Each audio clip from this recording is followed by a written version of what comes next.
अस्सलामुअलैकुम वरहमतुल्लाहि वबरकातुहू। आप देख रहे हैं रूहानी इल्म नक्शबंद चैनल। मोहम्मद नसरुल्लाह नक्शबंदी हाजिर खिदमत हूँ।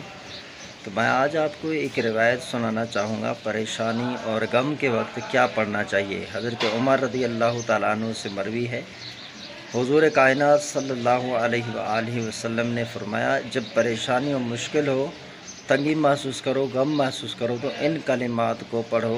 आऊज़ु बिकलिमातिल्लाहि ताम्माति मिन ग़ज़बिही व इक़ाबिही व मिन शर्रि इबादिही व मिन हमज़ातिश शैतानी अन यहदुरून। इन कलिमात को पढ़ो, इंशाअल्लाह अज़्ज़ व जल जो गमी परेशानी है वो दूर हो जाएगी। और हज़रत उमर रज़ी अल्लाह तआला अन्हु फरमाते हैं, जब इन कलिमात को हम पढ़ते तो बेशक आप सल्लल्लाहु अलैहि वसल्लम ने जिस तरह इरशाद फरमाया, गमी और मुश्किल और परेशानी हमसे दूर हो जाती। तो ये कलिमात जो हैं आपको और हमें भी पढ़ना चाहिए। मैं बस औक़ात इन्हीं कलिमात को पढ़ता हूँ मुश्किल वक्त में, परेशानी और गमी में। और एक रिवायत के मुताबिक हज़रत अली रज़ी अल्लाह तआला अन्हु को जब नबी करीम सल्लल्लाहु अलैहि वसल्लम परेशान और गमगीन देखा, फरमाया, जाओ अपने कान में अज़ान दिलवाओ किसी से कि तुम्हारे ऊपर जो गम है ये दूर हो जाए।